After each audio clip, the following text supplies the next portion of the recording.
están ustedes? Bienvenidos. Guillermo, ¿cómo andás? Buenas noches. ¿Bien todo? Todo perfecto. Bueno, me alegro. Me parece que es buena hora para hablar el tema de la canonización del cura Brochero, ¿no? Explícanos cómo es, porque la gente, la verdad, no sabe quién es el cura Brochero, que es bueno, va a ser un santo. Va a ser nuestro primer santo. Eso, Esa es una realidad que me parece que está un poquito quedando opacada, digamos, a raíz de las cosas políticas que pasan también con la visita, con la canonización de Brochero. Pero lo cierto es que este hombre extraordinario que vivió en Tras la Sierra, en Córdoba, un hombre que se formó en Córdoba en la universidad junto a Juárez Celman, que después fue presidente, era muy amigo de él, por lo tanto le permitió al cura Brochero no solamente ser un tipo que a lomo de mula se recorría hasta los lugares más recónditos de los parajes de Tras la Sierra, sino que muy imbuido en el espíritu de los ejercicios de San Ignacio, él generó una casa de retiro para que la gente de la sierra pudiese hacer sus retiros ahí, y además un equipo de gente que, como la gente del campo obviamente le decía, no, yo no me puedo ir porque con quién dejo los animales, no puedo irme del campo. Esta gente durante el mes de los ejercicios iba a suplir a los que estaban haciendo las tandas de retiro, ¿no? Sí. Un sistema realmente sumamente ingenioso, y consiguió una evangelización muy profunda que dura hasta el día de hoy en toda esa zona de una profunda religiosidad, ¿no? Y por otro lado fue un gran civilizador, porque gracias a su amistad con Juárez Celman, él escribía de las necesidades que tenía la gente y llevó caminos, llevó el ferrocarril, un hombre con extraordinario sentido del humor, y cuya canonización estuvo bastante retrasada, primero por la falta de milagro, y segundo porque bueno, había como un cierto prejuicio en Roma por el lenguaje que él usaba, ¿no? Él usaba el lenguaje de la gente común,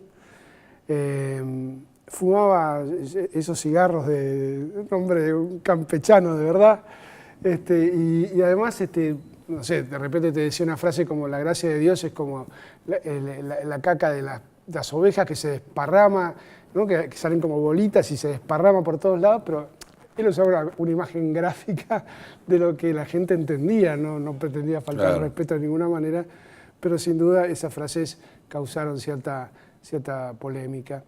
De todas maneras, creo que para los argentinos es una verdadera alegría esta canonización de un personaje tan entrañable, ¿no?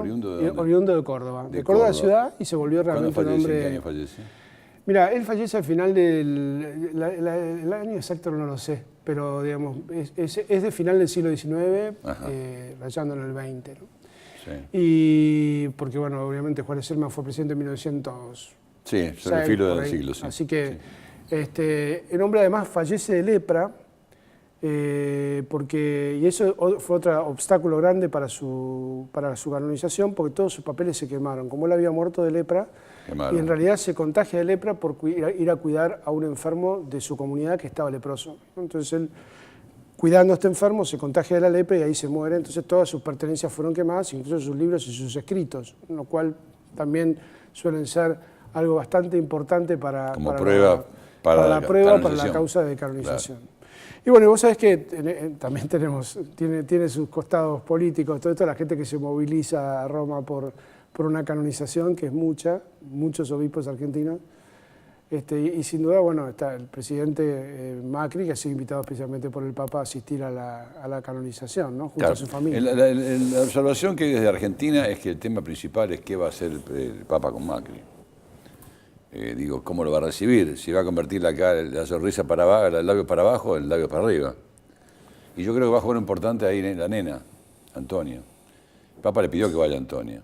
Así que sonrisa va a haber, por lo menos para Antonia. Si está en AUPA de papá, a ver sonrisa para los dos.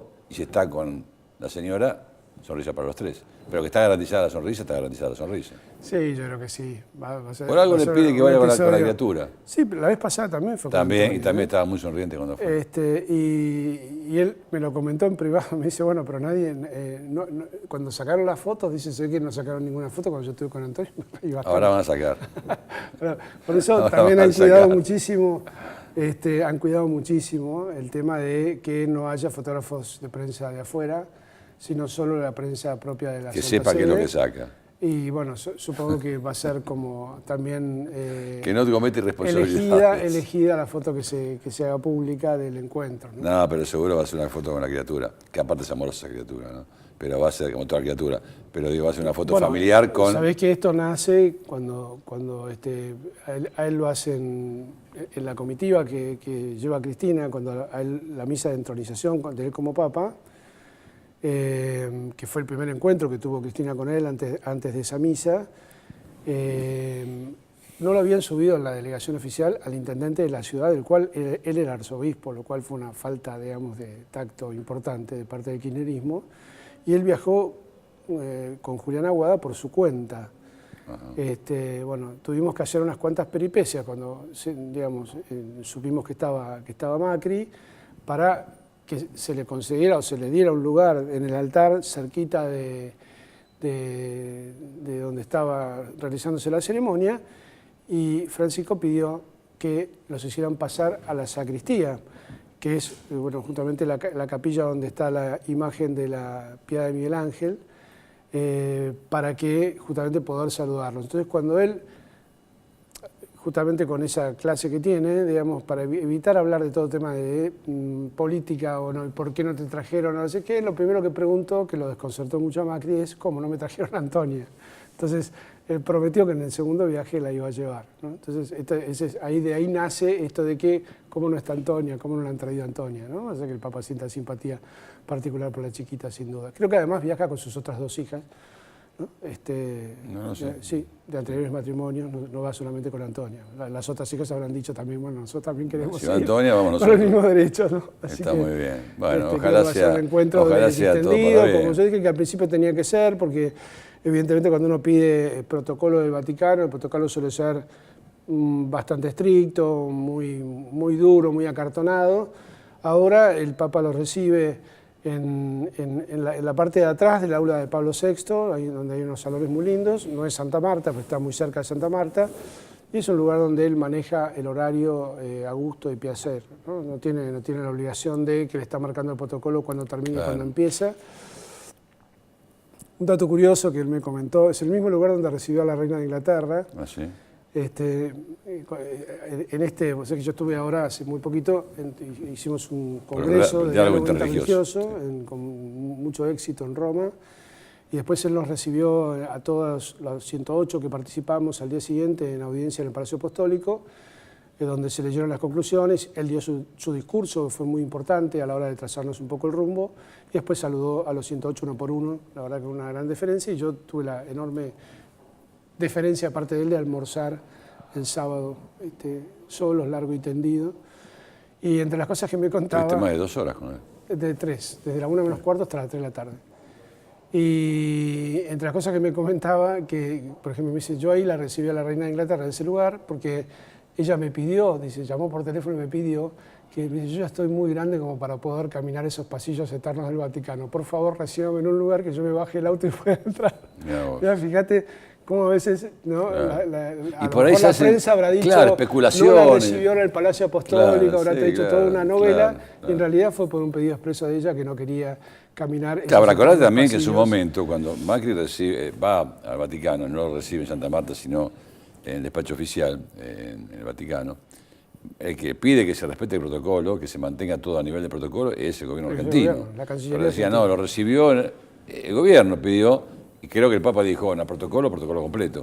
No, y además protocolo, y además hizo una alteración del protocolo, porque el protocolo, cuando, digamos, que es muy estricto, el de la Santa Sede, por ejemplo, marca que si va a venir un presidente católico, pero que es divorciado y está en segunda unión, por ejemplo, el Papa tenía que hacer esperar a la mujer en un salón aparte y después ir a saludarla, pero no podía entrar con la comitiva.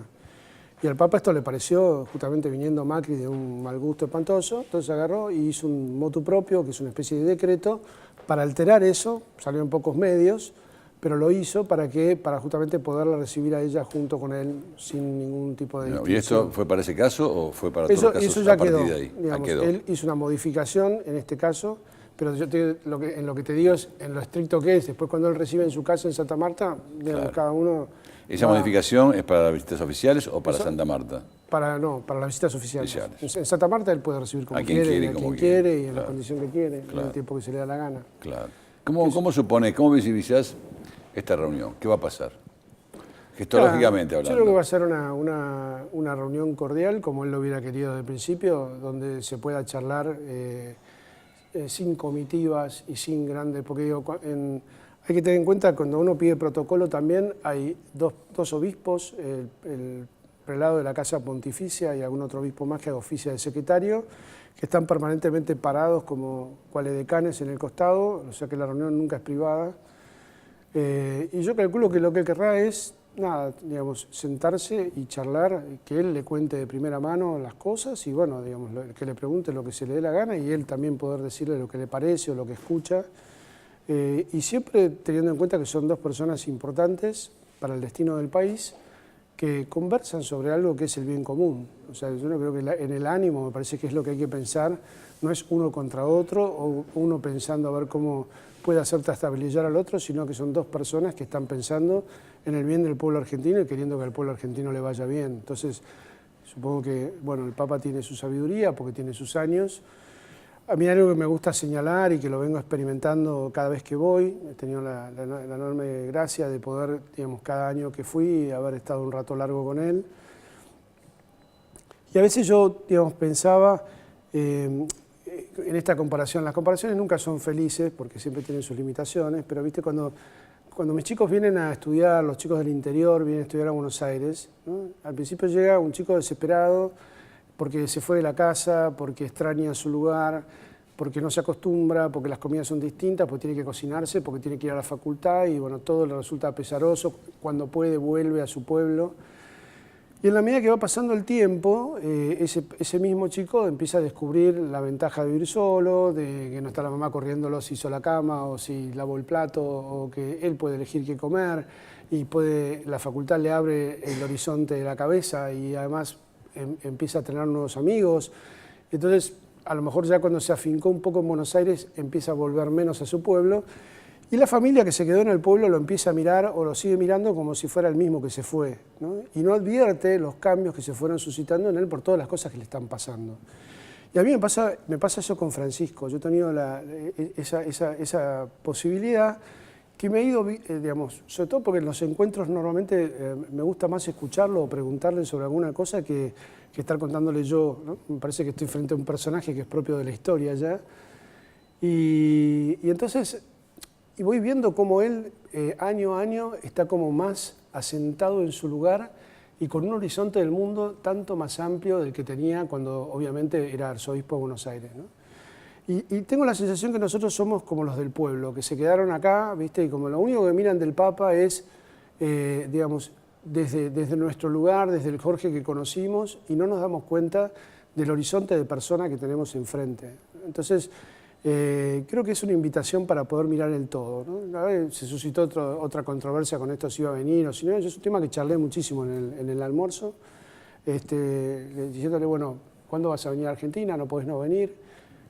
Y él diciéndome, mirá, yo quiero ir, pero la realidad es que el año que viene es año electoral. Si yo voy en un año electoral van a decir que me meto en la campaña, me van a tratar de tironear de un lado o del otro, me van a usar de un lado o del otro y la verdad no quiero. Entonces, bueno, vení después de las elecciones. No puedo porque yo tengo que ir a Chile, Argentina y Uruguay y el proceso electoral en Chile comienza en noviembre y termina en diciembre. Entonces, no puedo ir en todo el año. En enero es imposible ir, por lo tanto me tengo que ir hasta el 2018. Entonces yo le decía, bueno, por lo menos aunque sea, anuncia tu deseo de venir. Vos fíjate que me hizo caso. Anunció que quería venir a la Argentina, que había un problema de fechas, todo el mundo salió a matarlo. Entonces yo digo, es como que él debe sentir, ¿no? Como que al pueblo nunca le alcanza lo que él con buena voluntad quiere hacer y entiende bastante poco el rol que a él le toca ocupar ahora, ¿no? Como que tengo esa sensación, que estamos permanentemente recelando de que por qué no nos mira a nosotros o por qué no vino a la Argentina a resolver los problemas. Y yo no te puedo decir, no sé si te pasará lo mismo, pero digo, a mí que por ahí me ubican un poco y de cara y saben la vinculación que he tenido y todavía mantengo con él, las cosas que escucho que a mí no dejan de sorprenderme por las groserías que escucho, digamos, acerca del Papa, ¿no? Entonces digo, la gente que lo amaba con locura ahora lo odia con la misma intensidad. Y el hombre no les hizo nada, o sea, digamos, vive haciendo cosas buenas por el mundo. Entonces, a ver, una cara, una foto, un arco de simpatía, no está todo el día pensando en la Argentina. Cuando uno lo deja hablar, no habla todo el tiempo de Argentina, ni pregunta siquiera de la Argentina. Entonces, a ver, digo, pongámonos en lugar. Tengo la impresión de que no alcanzamos a ver el cambio que el mundo le ha ido operando a Jorge Bergoglio, que ha hecho que este Francisco sea un hombre realmente, entre hoy, posicionado como de los grandes líderes mundiales, ¿no? Me contaba, por ejemplo, de... Él normalmente no recibe premios, ¿no? Entonces yo le preguntaba por este premio que había recibido, que es el premio Carlomagno, uno de los premios más importantes de Europa. Y me decía, mira, no lo quería recibir, pero yo lo denegué la primera vez. La segunda vez me llamó la presidenta Merkel para decirme, necesitamos que usted nos diga algo fuerte, necesitamos que sacuda las bases de Europa, Europa está adormecida. Vos fijate eso, ¿no? Una de las mujeres más prestigiosas del mundo pidiéndole al Papa si vos lees el discurso, había 500 invitados, entre los cuales estaban los principales presidentes de Europa, o primeros ministros, o funcionarios, o lo fuera, y las cosas que les dijo, o sea, y están esperando que les diga algo que les sacuda un poco la conciencia, ¿no? Y nosotros pareciera como que todo lo contrario, ¿no? Si dice una cosa es porque sí, si dice otra es porque no, entonces... Todo el tiempo, amén de los periodistas que me parece, y algunos medios de comunicación en particular, que agitan bastante esta idea, ¿no? De un papa peronista, de un papa muy identificado con un sector de la Argentina. El papa está muchísimo más allá, me consta que está muchísimo más allá del chiquitaje en el cual nosotros queremos involucrarnos, ¿no? Che, Guillermo, digo, vos decís que va a venir para el 2018, ¿no? Digo, ¿vas a seguir siendo papa todavía? ¿Cuándo calculas que renuncia a Bergoglio? Si lo conozco lo suficiente, creo que nunca. No, yo creo, lo conocemos los dos, yo un poquito más que vos todavía, unos años más que vos. Yo creo que no va a morir papa. Creo que ahora acaba de nombrar 17 cardenales, o sea, prácticamente ya tiene garantizada su continuidad. No su continuidad, sino el tipo de continuidad que va a tener cuando él se vaya. Creo que no va a renunciar antes que se muera su antecesor. Primero, está Benedicto vivo, te iba a decir, 3 papas. Por eso, no va a renunciar antes que se muera su antecesor, no van a haber 2 papas dando vueltas previos. Tengo la impresión que una vez que forme su equipo cardenalicio, que garantice el rumbo a seguir y que deje los equipos determinados, Jorge va a renunciar, Bergoglio va a renunciar y va a venir a vivir a Argentina definitivamente. Tengo toda la sensación, no sé si va a ser en el 2018, sino en el 2019, en el 2020. Mira, ahora cumple 80 años, a fin de año, sería, ¿no? Primero, jamás me habló de esa posibilidad. Sí me habló, sí, de la conciencia que tiene de la posibilidad de morir, que eso me impresionó mucho, ¿no? Es decir, bueno, de que se expone, de que... 80 años, lógico, no, pero además de posibilidad de morirse físicamente, la altísima posibilidad de morir en un atentado, o sea, de morir mártir, si se quiere, por la fe. Y lo que sí me dijo, así que también me impactó mucho, es decir, bueno, yo lo único que le pedí a la Virgen, rezo para que no me duela, que sea rápido. Bueno, se me lo dijo así. No, creo que eso nos pasa a todos, ¿no? Pero de todas maneras, a ver, yo creo que es impracticable que él vuelva a la Argentina. Vamos a hablar, amigo. Esto que vos acabas de decir, que no sufrir. Yo creo que no se toleraría él estar en ejercicio del papado inválido. No, yo creo que él puede llegar a renunciar si él se encuentra limitado. Te estoy hablando de eso. Pero mientras él no tenga limitación, o sea, se encuentra en el estado de salud que se encuentra y con la posibilidad de hacer cosas hoy, que está muchísimo más allá de la posibilidad de un hombre real de la edad que tiene, yo creo que va a seguir estando en el ejercicio del poder, porque además la Iglesia... ¿Vos decís que muere papa? Que él está en un tránsito. ¿Vos decís que muere papa? Y yo creo que sí, porque me parece que la intensidad del trabajo que hace y la intensidad del trabajo inconcluso, o sea, hay mucho proceso. Sin duda, haber nombrado nuevos cardenales es importantísimo. Yo digo, pasa desapercibido, pero es lo más importante, es la reforma más importante que puede dejar un papa. Guillermo, yo he visto el accionar de Jorge Bergoglio en la Universidad de Salvador, en la Orden de Salvador, la Orden Jesuita.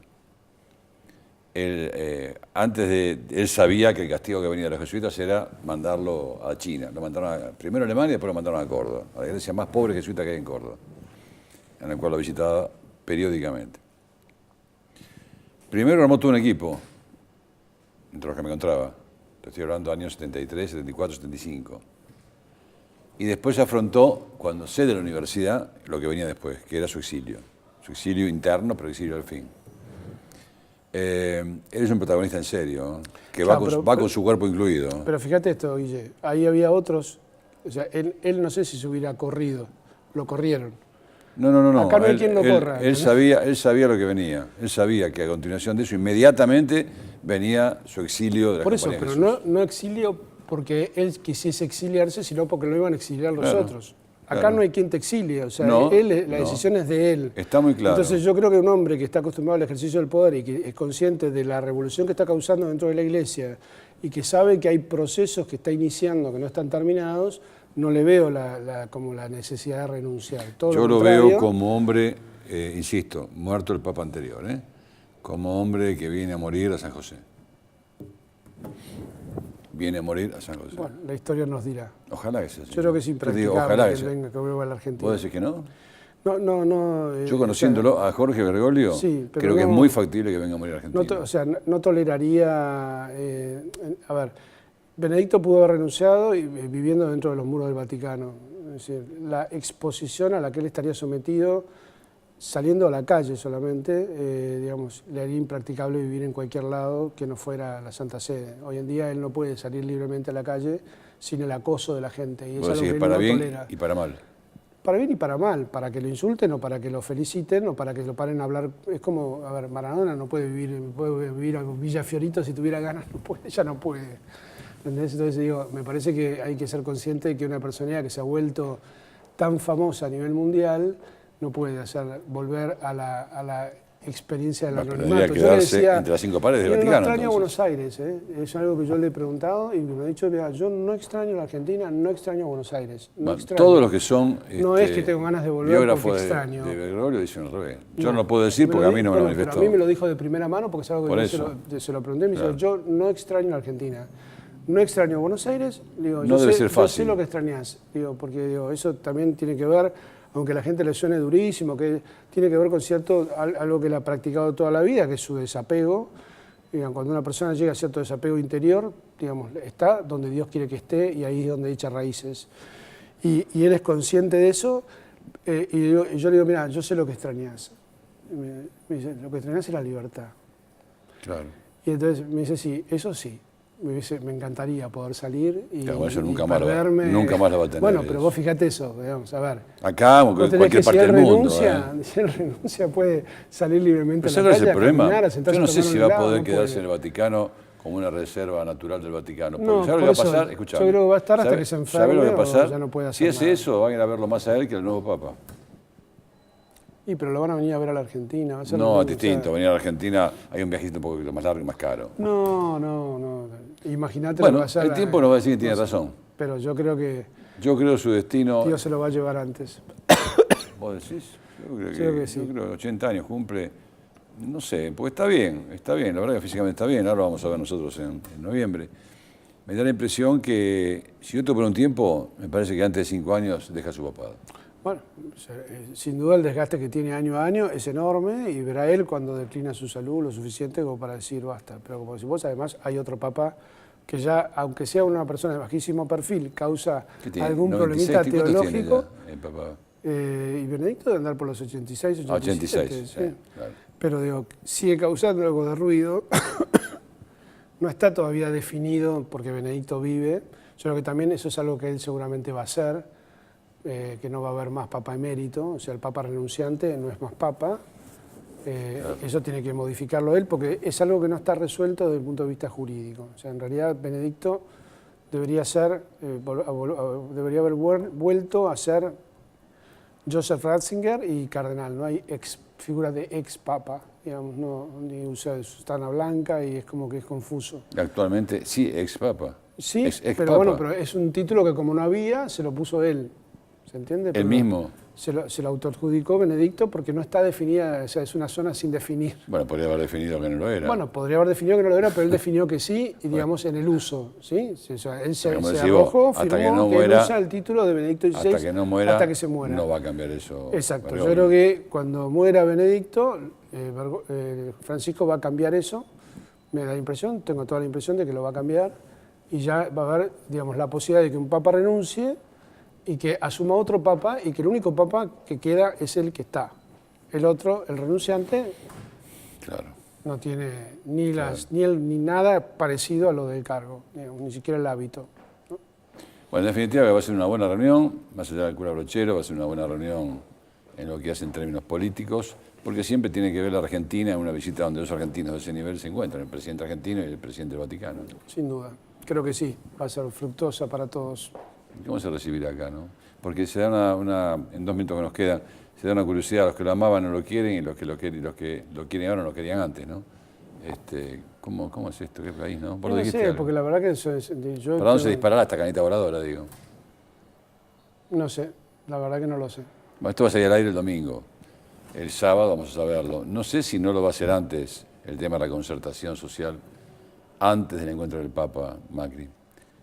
Quedaría muy atado decirlo después del encuentro, porque la llave, digamos, de ese comunicado o esa notificación a la comunidad argentina sería el cambio de tristeza por sonrisa, ¿no? De como que hace esto porque Macri se lo pidió. Me parece que, siendo como es Macri, si tiene que decirlo, que si hay una ¿no? concertación en la Argentina, tiene que ser porque... Vamos al próximo programa de esto. Sí, ya sé, pero porque en definitiva lo pide el pueblo argentino. Pero Macri no la quería, no confía en eso. Ese presidente es argentino. No confiaba en eso, por lo menos lo que públicamente se dice la gente que está cercana a él, que no tiene confianza en una concertación de ese tipo, ¿no? Sobre todo mediante... Me parece importante que en este viaje lo haya excluido, ¿no? a Durán Barba y a Marcos Peña, claro, que fueron motivo de fricción en el anterior. No al menos en es algo. ¿Durán Barba fue la otra vez? No, pero es un poco... Pero Peña sí fue. A ver, no, y Marcos tiene externamente un accionar muy correcto, ¿no? Pero obviamente creo que en todas estas cosas de desgaste, por otro lado, de la figura del Papa, con algunos medios de comunicación a la cabeza, sin duda hay una operación de gobierno, ¿no? O sea que no Vos hablás que Peña es tan inocente, y Peña es quien maneja la comunicación. Y quien... ¿De dónde nace esta bronca de Peña con el Papa?